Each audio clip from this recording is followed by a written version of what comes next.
Cycling ലോകത്തെ ഏറ്റവും പ്രസിദ്ധരിൽ ഒരാളായ ബാംഗ്ലൂർ സ്വദേശി അനിൽ കാത്സൂർ ഹൃദയാഘാതം മൂലം 45-ാം വയസ്സിൽ അന്തരിച്ചു. തുടർച്ചയായ 42 മാസങ്ങൾ, അതായത് 1250 ദിവസങ്ങളിലധികം 100 കിലോമീറ്റർ വീതം സൈക്കിൾ ഓടിച്ചാണ് അനിൽ ലോകമെമ്പാടുമുള്ള സൈക്ലിംഗ് സ്നേഹികളുടെ പ്രചോദനമായത്. സെഞ്ചുറി റൈഡിംഗ് എന്ന പേരിൽ അറിയപ്പെടുന്ന ഈ രീതിയിലെ അതികായനായിരുന്ന ഇദ്ദേഹം ബാംഗ്ലൂർ സ്വദേശികളുടെ ഇടയിലെ ഒരു ഫിറ്റ്നസ് പ്രതീകം തന്നെയായിരുന്നു. എന്നാൽ തുടർച്ചയായ അത്യധ്വാനം മൂലം ശരീരത്തിനേറ്റ ആഘാതമായിരിക്കണം അനിലിന്റെ മരണകാരണമെന്ന് പല ഡോക്ടർമാരും ആരോഗ്യ വിദഗ്ധരും അഭിപ്രായപ്പെടുന്നു.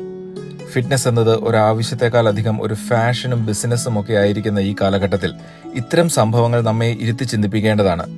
ശരീരത്തിന് വ്യായാമത്തോടൊപ്പം തന്നെ അതേ തോതിൽ അല്ലെങ്കിൽ അതിലധികം ആവശ്യമായ ഒന്നാണ് വിശ്രമം. ഇവയിൽ ഏതിൽ കുറവ് വന്നാലും അത് ശരീരത്തിന് ദോഷകരമാണ്, അപകടമാണ്. എന്താണ് നിങ്ങളുടെ അഭിപ്രായം?